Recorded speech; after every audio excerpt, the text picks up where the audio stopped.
speak to the family about our misconception of God's impacts when we are experiencing things like a betrayal, rejection, correction, and even accountability. Let's talk science for a second. Conception is the process of becoming pregnant. Fast forward, you asked about the misconception of God. It is essentially being impregnated with a mistaken belief, an incorrect view, an inaccurate understanding based on faulty thinking or false information. So in both instances, you are becoming pregnant. You are receiving something that is producing something in your life. And I pray that you are being impregnated with the things that actually are helping you with this journey of faith, the substance that gives you the wisdom, the perseverance, the fortitude, the resilience, the courage to go through the adversity and to birth a testimony that your children, your community, the people who see you at your workplace can see, so that they too can want your God. We can become so carnal that we can overlook that it is God who sent the Judas. God sent the heartbreak. He sent the disrespect. He sent the challenges, and he sent the more to actually cultivate something within you, to develop something that is bigger than yourself, something that is supposed to simultaneously draw people to the Father of your Lord that you say you serve.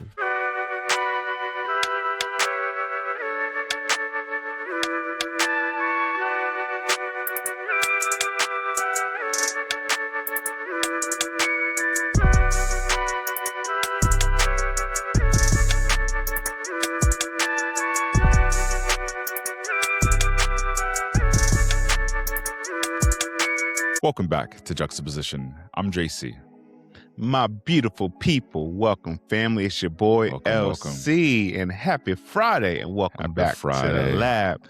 I really hope that I pray that all y'all had a dope week, man. But not only did you have a dope week, but I hope that you truly had an opportunity for perspectives to be challenged and developed, especially for those of us that may have been in a tough spot lately, whether that's dealing with finances, relationships. It doesn't really matter. I still pray that you're able to see the point of the pressure that you are currently experiencing. So my call to you is, please don't give up, meaning lean into what God has said about you. Be reminded that you can do all things through Christ because of who you are in him. We are sufficient in Christ's sufficiency, baby, as we all see in Philippians 4:13. So, please, my friends, stay encouraged, man. And again, I know for those that may be new to this platform, I want to say welcome. Those that have been with the Jux crew for some time, we are grateful to have you back with us, man. And we're very humbled that you guys are on this platform with us today. So y'all know the drill, man. Please like, subscribe, comment, and share with your people before we get started. So, bro, I really enjoyed last week's message, and I'm such a good episode. Check it out if you didn't. Very, very substantive. It definitely was. And I'm gonna steal one of your moves right now and ask those who has purchased their divine team book just yet. Yes, it is available for you on Amazon. Check out the description. Yes. It is waiting for you. And there's a lot of, again, we're going to be kind of campaigning this book for probably the next few weeks in certain ways of our commentary, because months, go with that.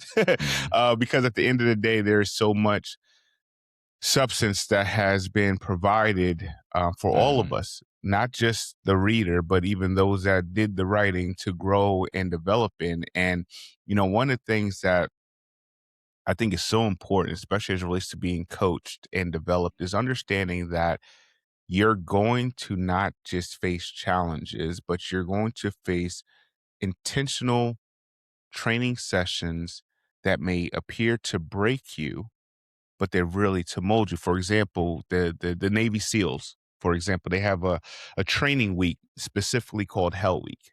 And it is because for them, it is to literally weed out every piece of weakness that you have in you. And it is a grueling experience, right? And what I'm going to explain today is very similar to a grueling experience that many of us in some way, shape, or form have either been a victim to or have been on the other side, being the ones kind of allowing this challenge to take place. And that's understanding, which is today's message, the purpose of the betrayal for his will. So again, betrayal for his will. And before I get ahead of myself, bro, I would like if you can give us your thoughts on people's misconceptions of God as it relates to us personally experiencing challenges, circumstances like family manipulation, insults from a close friend or relative, open rebuke or correction from a spouse or a sibling, the rejection of a career or personal passion coming into fruition. But most importantly, could you give us insight on experiencing the betrayal of a loved one or someone you've been vulnerable to?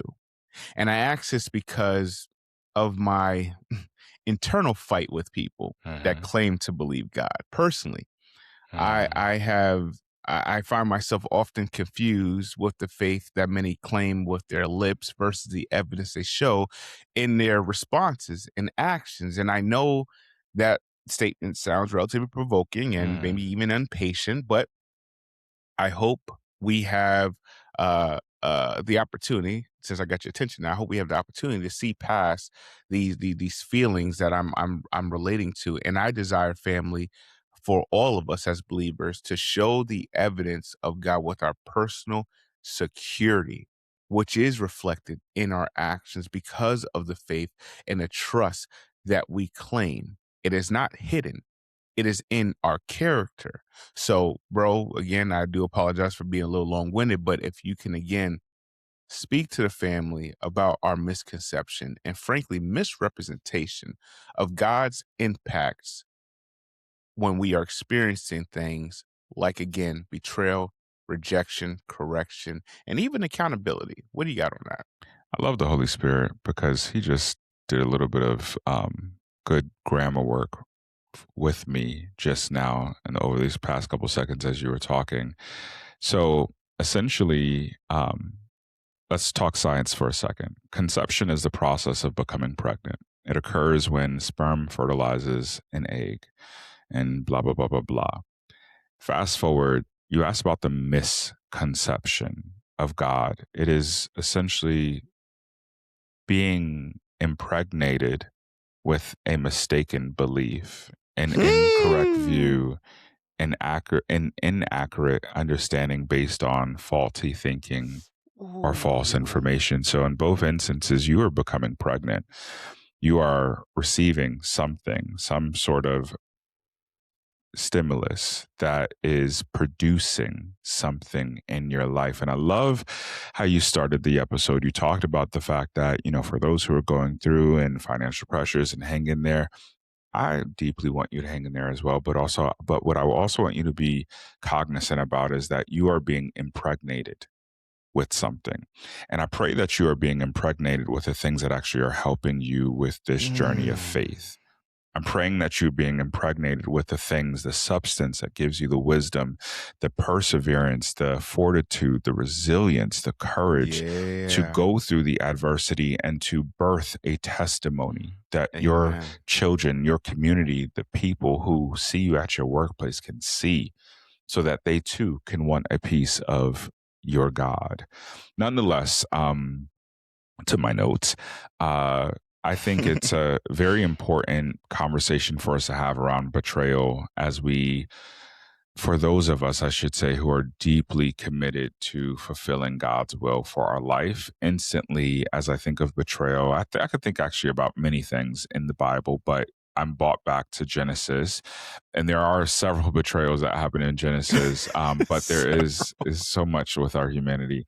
But like, for those who think the Bible is like fake, like, come on, it's mirroring what we're doing now. It just looks a little different. Nonetheless, there's this infamous story about Joseph and the betrayal that he received from his brothers due to their jealousy of their father's affection for Joseph, who actually was the youngest brother. Jealousy, as we know, leads people to do sometimes the unthinkable. And that was no different than with Joseph's brothers. Their jealousy led them to not just betray Joseph, but they actually first plotted to kill him. Then eventually he was kind of, saved from that little predicament. But nonetheless, they eventually settled to sell him to the Ishmaelites for 20 shekels of silver, who eventually sold David, who subsequently he was sold essentially as a slave. He was bought to Egypt. He's put into slavery. Shortly thereafter, fast forward, his brothers make their way back home and they convinced their father, who, as I mentioned, dearly loved Joseph. They convinced their father that he was killed by a ferocious animal. And fast forward again, many, many years, fast forward through even more betrayal, even fast forward through more trials, more adversity, but ultimately fast forward to the supernatural saving hand of God that granted Joseph immense favor, immense authority, immense leadership. And this is again after he remained submitted to the will of God in the midst of betrayal, in the midst of adversity. In spite of his feelings, he remained submitted to God. And as a result, long story short, Joseph rose in leadership. He went from slave, prisoner, all the way to the prime minister of Egypt. And shortly thereafter, after him becoming, not necessarily shortly thereafter, but there was times of plenty, years of plenty, but then there was years of famine. And Joseph's brothers, they were affected, his family, they were affected by the famine as well. And they made their way over to Egypt to get some help, to Joseph's doorstep, pleading for help due to this severe famine that affected the land. What's interesting about this story is that so much time had progressed and the glow up had happened on Joseph's life that they didn't even realize that they approached the very man, the very brother that they betrayed. They approached him for help. However, although they didn't recognize Joseph, Joseph recognized them, and he has a very interesting reaction. Genesis 45, verse 1 through 8 says, "Then Joseph could no longer control himself before all his attendants, and he cried out, 'Have everyone leave my presence.' So there was no one with Joseph when he made himself known to his brothers. And he wept so loudly that the Egyptians heard him, and Pharaoh's household heard about it. Joseph said to his brothers, 'I am Joseph. Is my father still living?' But his brothers were not able to answer him because they were terrified at his presence. Then Joseph said to his brothers, 'Come close to me.' When they had done so, he said, 'I am your brother Joseph, the one you sold into Egypt. And now do not be distressed and do not be angry with yourselves for selling me here, because it was to save lives that God sent me ahead of you. For 2 years now, there have been famine in the land, and for the next 5 years, there will be no plowing and no reaping. But God sent me ahead of you to preserve for you a remnant on earth and to save your lives by a great deliverance. So then, it was not you who sent me here, but God. He made me father to Pharaoh, Lord of his entire household and ruler of all Egypt." Beautiful story. Very As beautiful. I think about, your commentary that has been rooted in truth, I honestly love that, on this podcast, we highlight the spirit of delusion that convinces us to think we are something that we often are not. We say we're followers of God, yet our character, and I'm not talking about those blips of our humanity, the ebbs and flows of life that naturally happen to us, but like the consistent heart posture, the consistent character often paints a different picture than what we preach. Joseph, in spite of all, his first words to his brothers wasn't, "Why did you betray me? Why did you hurt me? Why did you sell me into slavery? Come on, big dog. Come Do you on. see what all that God gave to me in spite of what you did to me?" No. Joseph was so consumed by this God that he deeply loved that he actually believed that in spite of his very human reaction of bitterly crying, he went to his brothers and told them, don't be angry with yourself. Because Joseph was wise enough to not lean on his own understanding, but to acknowledge God in all of his ways, even when it cost him his freedom. Imagine that. Some of us, it's costing us a little bit of our feelings. But Joseph, his freedom was what he had to pay. His brothers told him that, or he told his brothers that God sent me ahead of you. It was not you who sent me, but God. Brother, I just listened to a message, and I got to send it to you from Prophet Maggie. Beautiful message. And it was entitled, Who Sent You? And the scripture perfectly aligned. And sadly, one of the things that highlighted, and I think this scripture reveals to us, those who are willing to become naked in front of the word and see ourselves for who we are as we see the other people in the Bible and the way they did or did not do certain things, we can become so carnal that we can overlook that it is God who sent the Judas. God sent the heartbreak.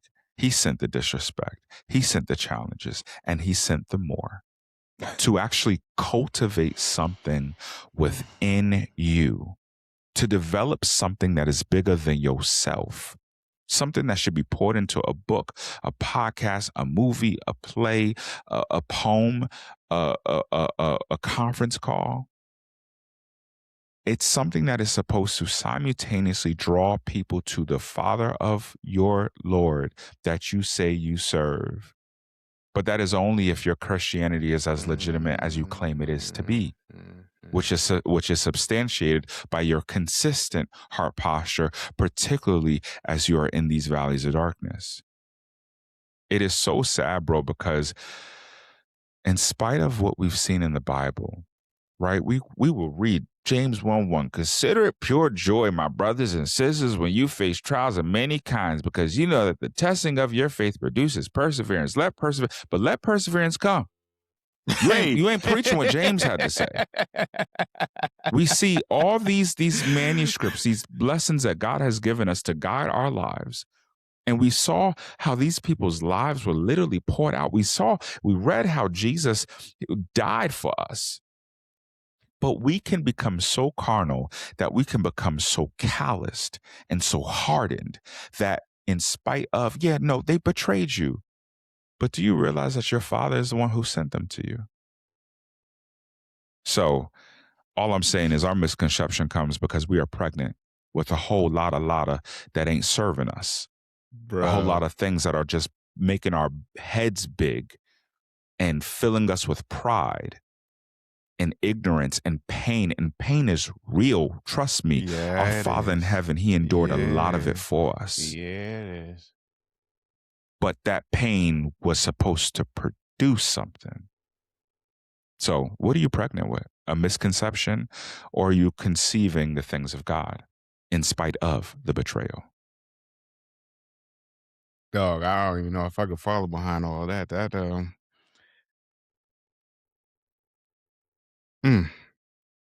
What are you pregnant with? And I even want to go back to what you said with Joseph.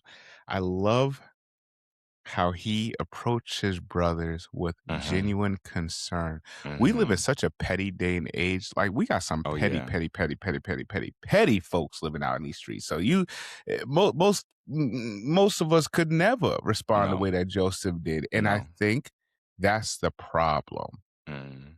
Because if we are studying this word, right, again, the word of God is not just laced in the pages of the book. We are actually a part of the book, reflecting that we should have learned a thing or two. So again, when we're not reflecting the very nature and characteristics that show that we have the evidence of God, this is where we have to be self-reflective.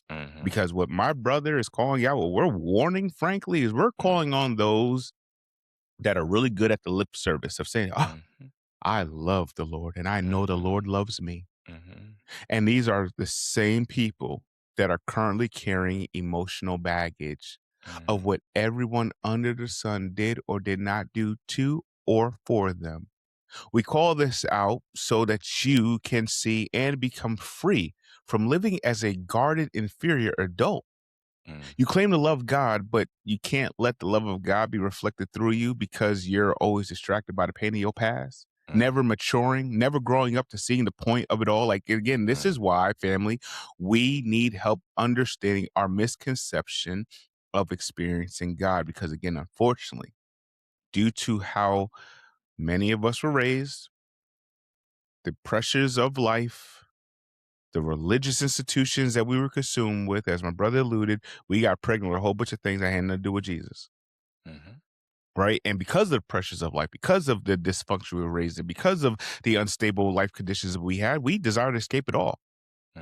Many people that call themselves believers are only seeking out God solely for the green pastures and still waters type of life, wanting to sunbathe in the glory of God, as it will say in Psalms 23, right? The first part of Psalms 23. Let me be clear, right? Because again, they want that part while simultaneously desiring to skip, ignore, and even disregard the valley of death experience altogether. Not even realizing, because again, as James said, he said to do what in times of trial, very trial? He said rejoice. See, you can't rejoice or consider anything joyful if you're going to skip it, ignore it, and disregard it. So when we disregard the valley of death, again, not realize how childish and ignorant that outlook is. To be clear, you don't have to say with your words that you want to skip the valley of death type of training, but your actions, your rebellion, oh no, they reflect your true outlook of who this God is that you claim to love so much, as you pass your cup of suffering on to the next generation, because you ain't learned nothing, baby. So because you ain't learned nothing, that cup of suffering got to go to somebody else. Because, you know, his will was too much for you at that time. That man was just saying things that you didn't like. And I want us all, family, let's pause. Let's breathe, everybody. Inhale, and we're going to exhale. We need to take a moment to use our brains to actively think and review. Because again, the word tells us in Galatians 6:4 that we are to scrutinize ourselves. So let's make sure that we understand what that means. Galatians 6:4 says, but everyone must carefully scrutinize his or her own actions or work, examining their actions, attitudes, and behavior. And then he can have personal satisfaction and a joy of doing something commendable without comparing himself to another. Again, not being petty. That's good. To make this, again, even more plain, I want to make sure we don't have any ambiguity in this. I want to make sure that we even define from the English translation, what does it mean to scrutinize? To scrutinize is the act of examining something or someone very closely, critically, and thoroughly to find information, verify accuracy, or identify flaws. That is the definition of what it means to scrutinize. So that's what I'm asking y'all to do. So again, scrutinize yourself, not anyone else, or your excuses of why you are the way you are. And this, family, I want to be clear, this is a very powerful exercise that should be practiced daily. This is how we mature. If we want to have proper understanding as to why, we gotta put ourselves in a place of exercising to get the results. So please take this moment, or even after this podcast, take a moment to reflect on what you heard, even rewind it if you need to. Is there anything that you heard that's actually relatable to you? Like, especially after you examine yourself. But let's be clear. Some of you may examine yourself and say, well, I don't really know what needs to be changed. I mean, I guess I could do things differently. No, it just depends on the situation. Oh, I just never thought about it like that. Family, please hear me gently. If that is your response to scrutinizing yourself, you are intentionally living with a lack of self-awareness, which just means you are living very blind. Intentionally blind. You don't want to know. No. Ignorance is your home, right? And this is a primary reason why many, to include some, listen to my voice right now. It's why so many of us find ourselves dealing with life feeling tossed, turned, pressed, ripped apart, unstable in our emotions and our thoughts, being more. And what we don't realize is that those character traits, because that's what to be unstable, to be tossed around, that's a character trait. That character trait will be more reflective in you than the fruit of the spirit that, again, you claim to be living by. And that's the part that gets me most, because if we as believers understood that we have the ability to destroy our spouses because we have a heart that does not honor forgiveness, it doesn't even reverence what respect is, it doesn't even think about anything but their own fleetings, then yeah, I want to be clear, division is going to be your portion. Ask yourself, is that you? You got time to change. This is why we're asking these questions. You got time to develop. Don't allow yourself to stew and be upset because you got called out. Yeah, you're naked right now. Let's examine a thing. And this again, family, is what is the pivotal point. Because again, we all want to experience God, but have we ever stopped to think how our actions may be the very thing hindering our experiences with Him? How can God use what truly has no desire to obey? Because again, you seek in the green pastures and still waters when He needs a son and daughter to go through a thing or two for His glory to be revealed, like our good brother Joseph. But think on that for a moment, family. But go ahead, bro. Matthew 5:8-12 says, "Blessed are the pure in heart, for they will see God. Blessed are the peacemakers, for they will be called children of God. Blessed are those who are persecuted because of righteousness, for theirs is the kingdom of heaven. Blessed are you when people insult you, persecute you, and falsely say all kinds of evil against you because of me. Rejoice and be glad, because great is your reward in heaven. Yes, sir. For in the same way they persecuted the prophets who were before you." You know, bro, I love, and I know you do as well, King David. And most Christians would say they do as well, even though most Christians would scream crucify had David been a king today and they've been within his kingdom, considering some of the deeds he committed. Nonetheless, in spite of his humanity, David was pure in heart. A person who is pure in heart is reflective. They're thoughtful. I love that. Intentionally thoughtful. And when corrected, they are quick to submit to God so that they can have the ability to resist the devil who roams around like a roaring lion seeking whom he may devour. Psalms 139:23 beautifully reflects David's heart as he said, "Search me, God, and know my heart. Test me and know my anxious thoughts. See if there is any offensive way in me, and lead me in the way of everlasting." I've told a close friend of mine to consistently think about what they think about. David could have focused on say that one more time, please. Consistently think about what you're thinking about. An example of that is talking about your betrayals, talking about what happened to you, talking about this. If all you're doing is talking and saying what you feel, you're not thinking about what you're saying. You're not thinking about what could be the implication of that. What could be the why because of that? Who could have sent that problem to me? Right?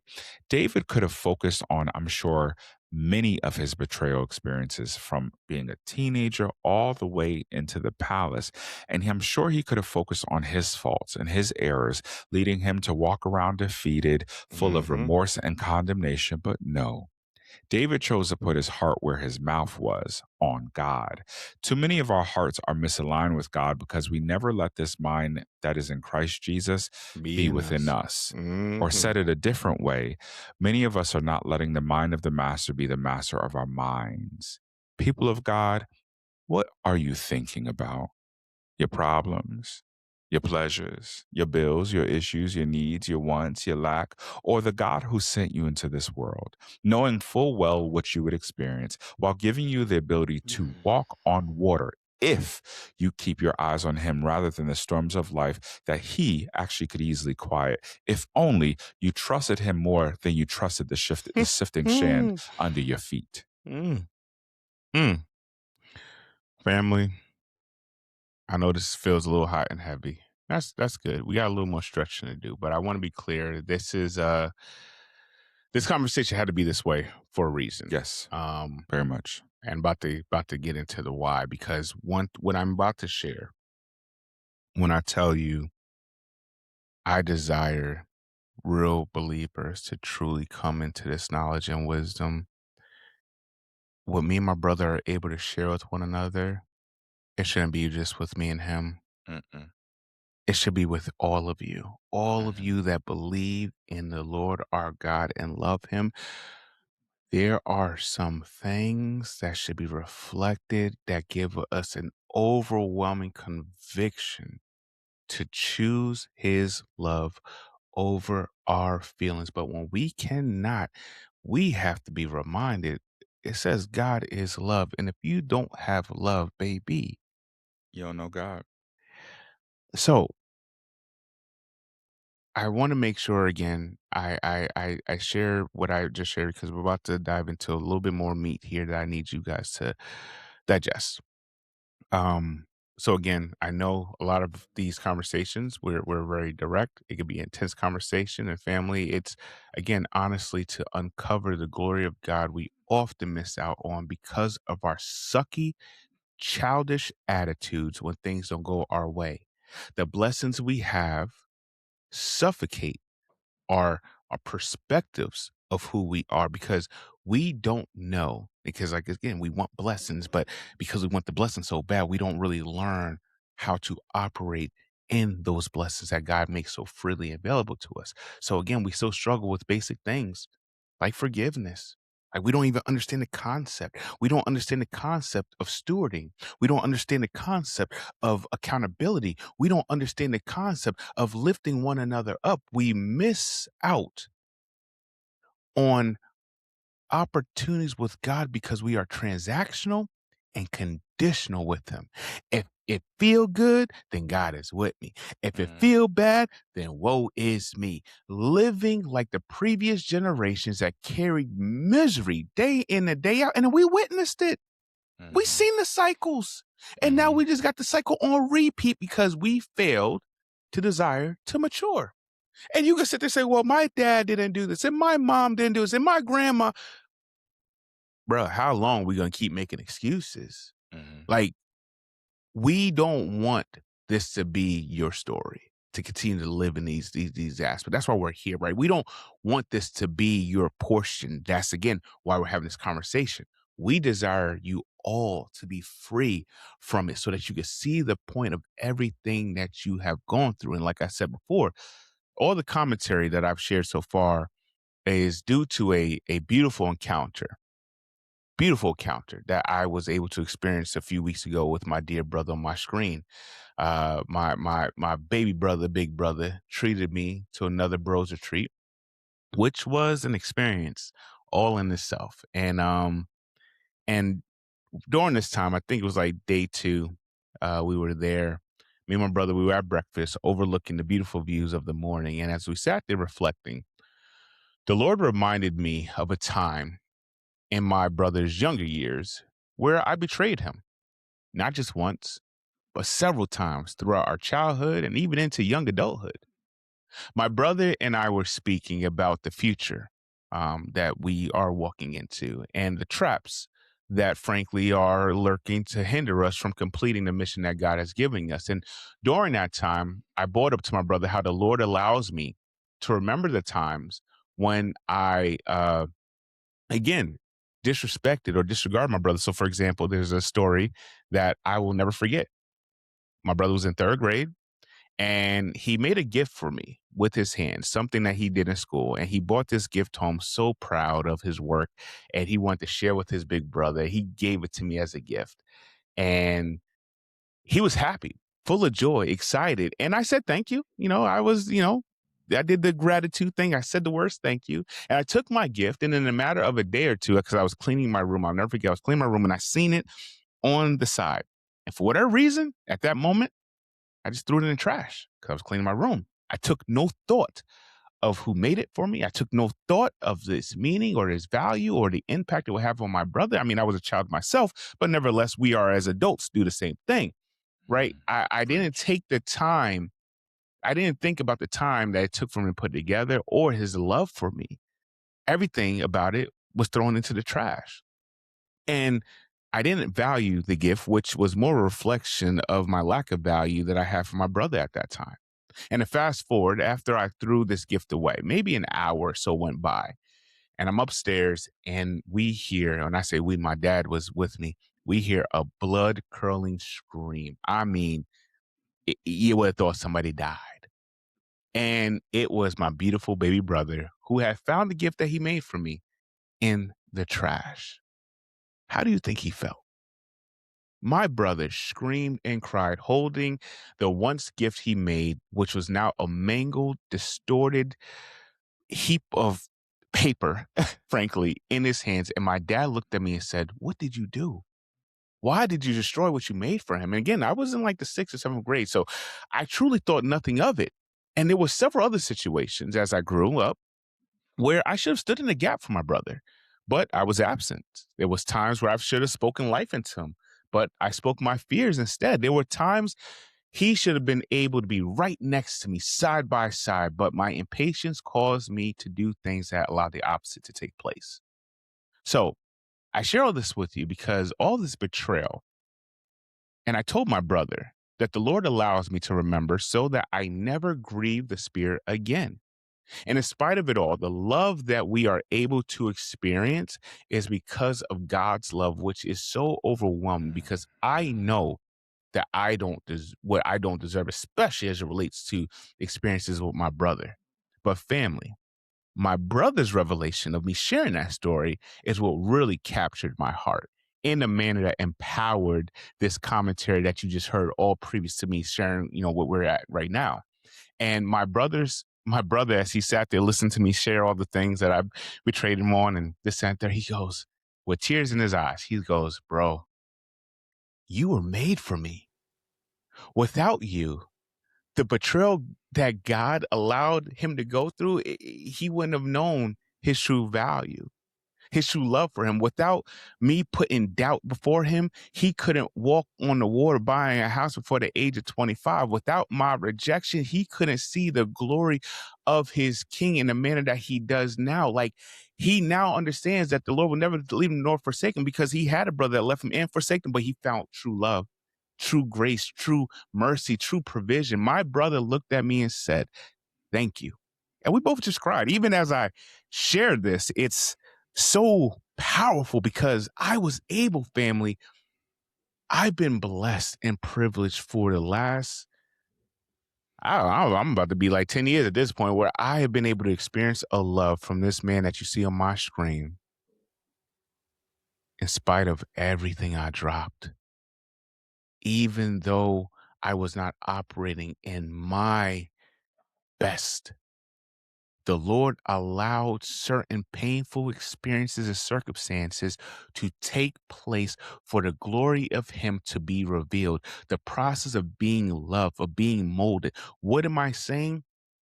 If you just stick with the process and lean into Jesus during the times of affliction, I promise you, His glory will not only show that there was a will in your betrayal, but his kingdom will present tangible results that no man could ever deny you of.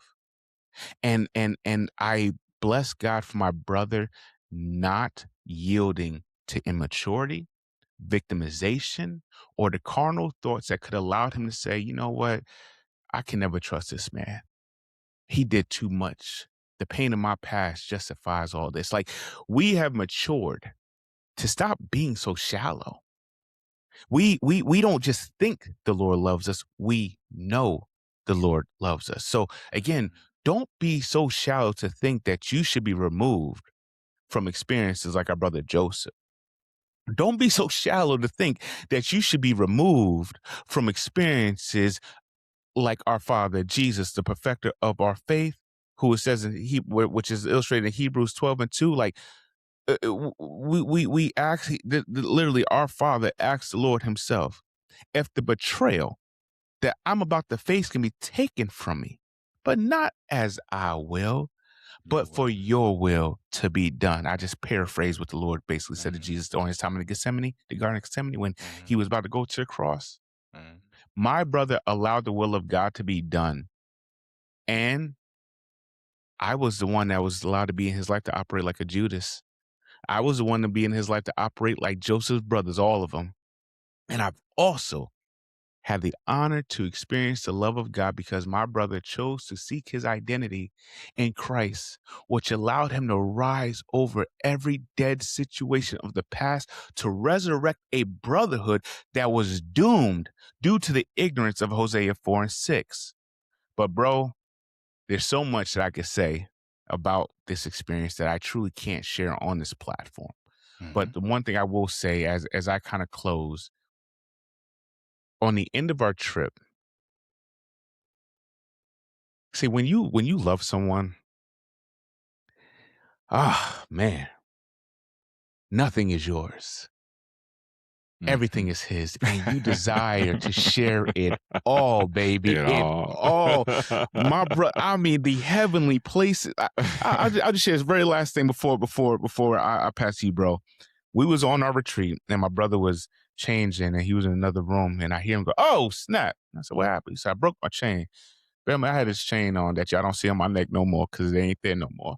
I've had this chain for over, I don't even know, 12 years, 10 years, something around there. And I love this chain. That was one of my favorite chains. It was my favorite chain. It was such my favorite chain that immediately, not an hour, 20 minutes later, when we wasn't even in the room, his chain just broke. So he said, my chain broke. I just took mine off immediately. Immediately. He said, is this mine? I said, it's on your neck, isn't it? And there's... I can't explain anymore, bro. I don't want to waste time. Go ahead. I can't explain. It's not wasting time. It's demonstrating invaluable concealed matters simultaneously.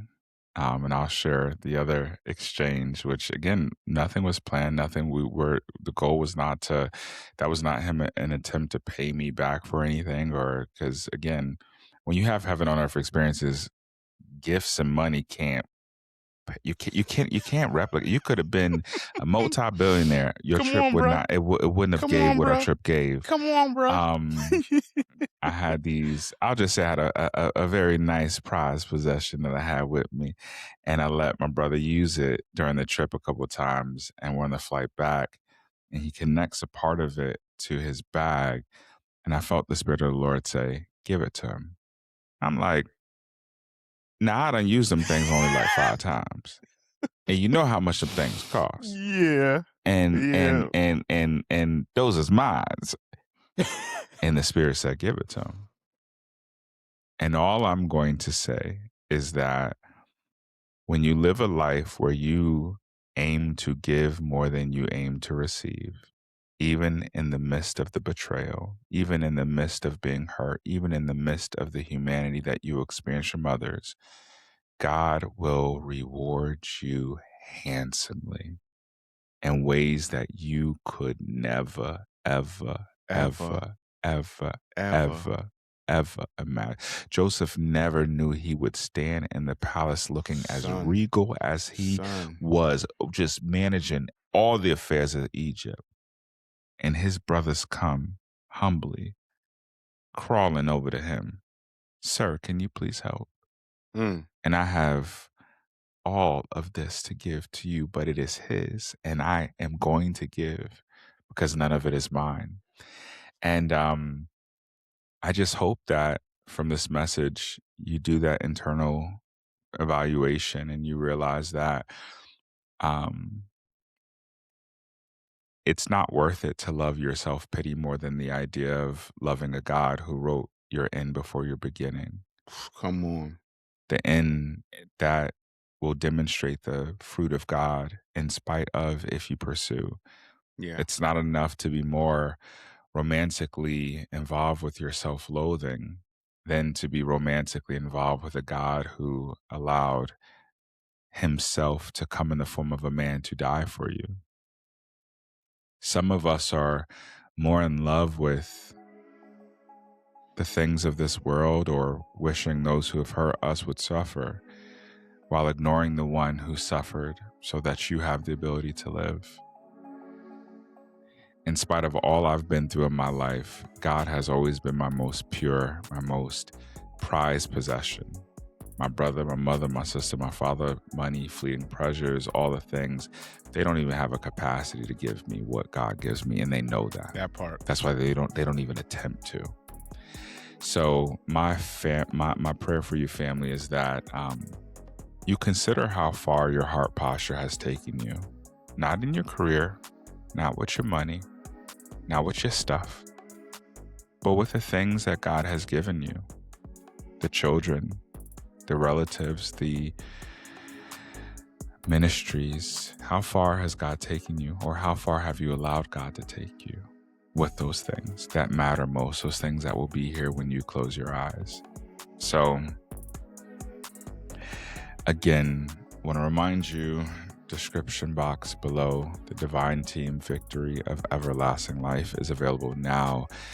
It is on Amazon. It is in that description box as mentioned below.